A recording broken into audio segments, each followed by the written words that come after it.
Hi guys, আজকে আমি আর আমার মা যাব বরদোয়ালি মাঠে 40 ফুট সরস্বতীকে দেখতে। এখন আমি আমার মা বেরিয়ে পড়েছি বাড়ি থেকে। আজকের ওয়েদারটা খুবই ঠান্ডা এবং হালকা হালকা একটু গরমও লাগছে। বাই দ্য ওয়ে, এখন আমরা রাস্তাতে দাঁড়িয়ে রয়েছি একটা আন্টির জন্য, উনিও আমাদের সঙ্গে যাবে। এই তো আন্টি বেরিয়ে পড়েছে এবং আন্টির মেয়েও বেরিয়ে পড়েছে। কি মজা লাগছে, যাব মেলাতে, খাবো, ঘুরবো, আনন্দ করবো গাইজ।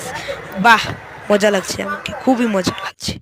এখন আমরা একটি পাহাড় চড়ছি, এই পাহাড়টা অতিরিক্ত ঢালু, তাই আমি খুবই হাঁফিয়ে পড়লাম গাইজ। এই তো আমরা কাছাকাছি পৌঁছে গেছি বদওয়ালি মাঠের এখানে। বাই দ্য ওয়ে, জায়গাটা ত্রিপুরার মধ্যে, আগরতলায় পুজোটা হয়। এই তো দেখো গাইজ, মাকে কি মিষ্টি লাগছে, যারা কারিগর তৈরি করেছে মাকে অপূর্ব সুন্দর লাগছে। জয় মা সরস্বতী, বিদ্যা প্রদান করবে সবাইকে মা।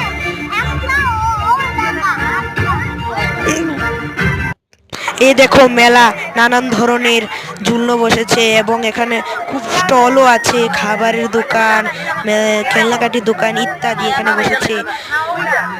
আমি আরো মেলা ঘুরি, তোমরা আমার চ্যানেলকে সাবস্ক্রাইব করো গাইজ। টাটা।